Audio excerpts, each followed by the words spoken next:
Bonjour le monde, bonjour l'univers, bonjour Internet, grosse rêve de daron. J'espère que vous allez bien, si c'est le cas, ça me rend heureux. Et si c'est bof, sachez que ça ira mieux très bientôt, car on va se faire une recette qui va vous changer de l'agneau de mamie rosé piqué aux 1000 gousses d'ail. Et oui, qui dit Pâques dit souvent agneau, mais c'est vrai qu'une fois qu'on a fait le gigot au four, l'agneau de 7 heures, eh bien on a souvent envie de nouveautés ou de renouveau. Bon alors renouveau, faut doser, parce que la recette que l'on va faire elle a plusieurs siècles, mais on a trop tendance à l'oublier, alors lui donner une petite place à un repas de famille, ça fait pas de mal. Allez accrochez-vous, ça va dépoter, même si ce qu'on va faire n'a rien à voir avec une potée, ça n'a aucun sens.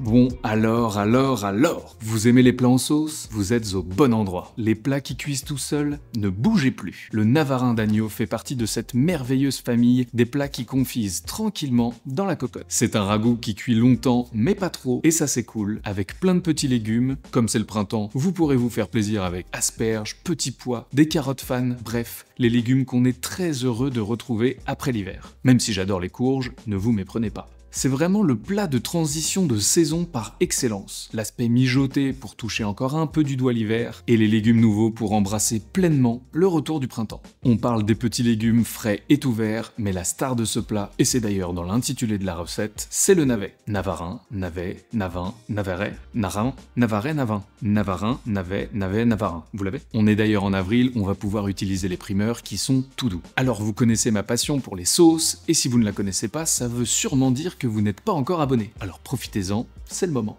Et donc on peut tout à fait servir ce ragoût tranquillement dans la cocotte à la sortie du four, mais on va voir aujourd'hui comment réduire le jus, le bouillon de cuisson, pour obtenir une sauce veloutée, onctueuse, lisse, très nappante et qui va sublimer votre assiette. Assez bavardé sur ce plat qui sera pour votre ventre un câlin, ça part sur un navarin. Je vous propose que nous attaquions par les légumes. Pour cette garniture aromatique, on va se la jouer plutôt classique. Et on attaque par les carottes que l'on va laver, éplucher. On retire ensuite les extrémités, puis on va la tailler en morceaux assez réguliers. En fin de vidéo, je vais vous montrer une astuce pour avoir une sauce vraiment magnifique. Et cette astuce implique qu'on se fout un peu de la taille des légumes. Donc ne vous embêtez pas à les couper trop petits, mais ne les laissez pas non plus en entier, ça sera beaucoup moins pratique. Pour le céleri, on retire les feuilles, les extrémités et on les lave convenablement pour retirer toute la terre. On enchaîne ensuite avec un oignon jaune, on retire les extrémités, la peau, puis on le coupe en deux. Et comme pour ses copains la carotte et le céleri, on le coupe en morceaux. Une fois que c'est fait, on débarrasse le tout dans une petite plaque ou un récipient.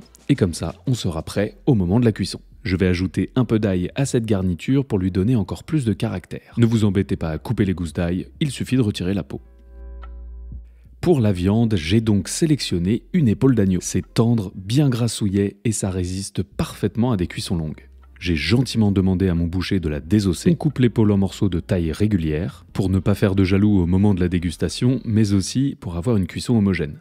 On sale généreusement la viande avec du sel fin sur toutes les faces. On sort sa plus belle cocotte que l'on va pouvoir commencer à faire préchauffer.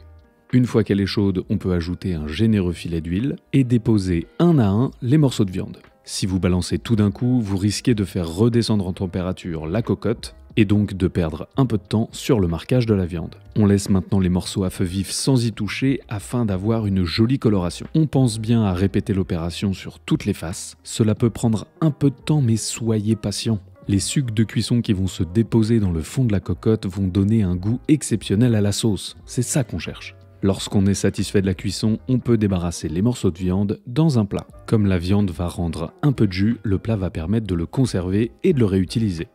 On baisse ensuite légèrement le feu sous la cocotte et on verse toute la garniture. On va faire revenir tout ce petit monde pendant quelques minutes en remuant régulièrement. Déjà là, je peux vous dire que ça sent bon dans votre cuisine. Pour donner une jolie couleur mais surtout beaucoup de profondeur à la sauce, on ajoute du concentré de tomate. On le fait cuire pendant quelques minutes et une fois qu'il a une belle couleur un peu plus sombre, on peut rajouter tous nos morceaux de viande. Sans oublier le petit jus dont je vous parlais tout à l'heure. On saupoudre dans la cocotte un peu de farine, cela va permettre d'épaissir la sauce. Vous pouvez d'ailleurs la faire torréfier quelques minutes au four pour lui donner un petit goût de noisette. Ça peut pas faire de mal. On mélange le tout et on passe maintenant à une étape cruciale, le déglaçage. Nous allons donc ajouter un peu de vin blanc dans la cocotte. C'est donc ce liquide qui va nous aider à décoller les sucs de cuisson. mais aussi à apporter de l'acidité qui va parfaitement balancer avec le côté gourmand de la recette. On laisse le vin réduire quelques minutes, puis on va mouiller à hauteur avec de l'eau. Vous pouvez aussi utiliser du bouillon, ça fonctionnera très bien. On peut maintenant assaisonner tout ça avec du sel, du poivre, et vous commencez à me connaître, un peu de piment d'Espelette. Cela va relever la sauce et lui donner un petit goût addictif. On peut ajouter un petit bouquet garni. Ici j'ai fait romarin, thym et laurier. On mélange le tout une dernière fois en s'assurant que tous les morceaux de viande soient bien immergés. On couvre notre cocotte et c'est parti pour 2 heures à 150 au four en chaleur tournante. Pendant ce temps-là, nous allons pouvoir tranquillement nous occuper des petits légumes. Je commence par quelques petites pommes de terre que nous allons éplucher. Vous n'êtes pas obligé, mais je trouve ça meilleur pour cette recette. Et alors par contre, ça, c'est obligé, ce sont les navets. Ah bah oui, c'est dans le nom de la recette. C'est comme faire une choucroute sans chou, par exemple. On se la joue un long dimanche de fiançailles pour l'épluchure. Puis on va les couper afin que chaque morceau soit du même calibre. C'est assez important parce que ça va vous permettre d'avoir une cuisson homogène sur chacun d'eux. Parce que c'est beau et bon, on va ajouter des petites carottes fan. La peau est tellement fine que vous n'avez même pas besoin de les éplucher. Un petit coup de lame de couteau et on est ok. Je laisse la base des fans sur la carotte, ça va apporter de la couleur et un peu de croquant. En revanche, il y reste toujours un peu de terre, de sable ou d'impureté, donc pensez à bien le nettoyer, avec la lame du couteau pour commencer, mais aussi à grands coups de jet d'eau. Notre viande a bien mijoté, la maison sent très très bon. C'est donc la fin de la première partie de la cuisson. Maintenant, vous avez 2 options. La première, ajouter les légumes que l'on vient de préparer directement dans la cocotte et poursuivre la cuisson. Ou la deuxième que je vous propose aujourd'hui, c'est de transférer la viande dans un autre récipient et de filtrer le bouillon. Cela nous permettra ensuite de faire réduire ce jus et d'obtenir une texture de sauce très nappante. Évidemment, on ne gâche rien de ce précieux liquide, donc on tasse bien dans la passoire pour extraire tout le jus. J'ai utilisé une deuxième cocotte un peu plus plate, qui sera plus sympa pour la présentation, mais vous pouvez évidemment garder la même. On ajoute donc tous les petits légumes que l'on a préparés, pommes de terre, carottes fan et navets. On va ensuite venir recouvrir le tout, et c'est reparti pour une grosse demi-heure au four pour finir la cuisson de la viande. En attendant, on se prépare une glaçante, de l'eau très froide, une chauffante, de l'eau très chaude que l'on va saler, et on va faire cuire nos jolis petits pois mange-tout. C'est croquant, c'est gourmand et ça va apporter une très jolie couleur à notre plat.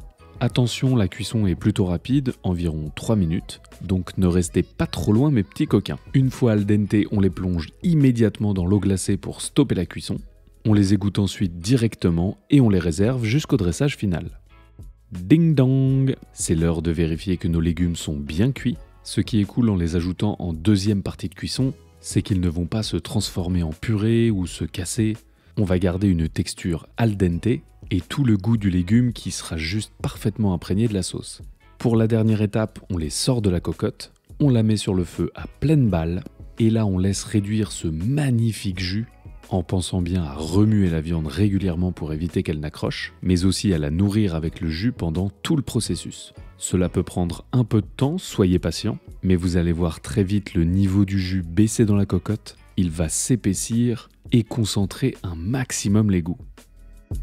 Lorsque vous êtes satisfait de la texture, on peut ramener tous les légumes pour qu'ils soient bien chauds. On n'oublie pas nos jolis petits pois mange-tout. On mélange tout ce petit monde en évitant de casser les légumes. Et oui, c'est pas parce que c'est un plat de grand-mère qu'il faut faire les bourrins.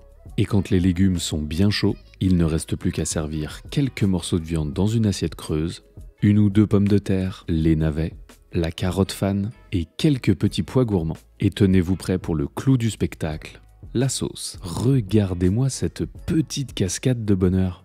La couleur est magnifique, la texture parfaite, son côté brillant va venir lustrer la viande et les légumes. Ça ne donne qu'une seule envie, c'est taper dedans et saucer tout ça avec une belle miche de pain. Ah, la viande est tendre comme il faut, chaque légume a sa propre cuisson pour une texture parfaite. Et la sauce, je vais encore en parler, mais donnez-en moi un bidon.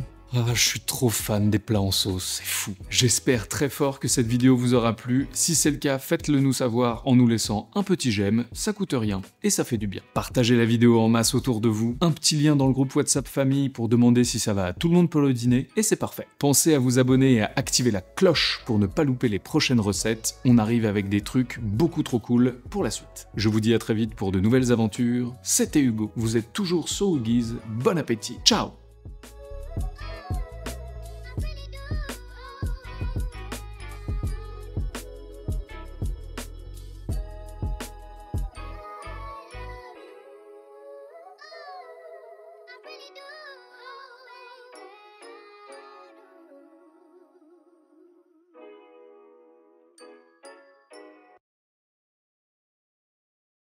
Ça y est, on a le droit.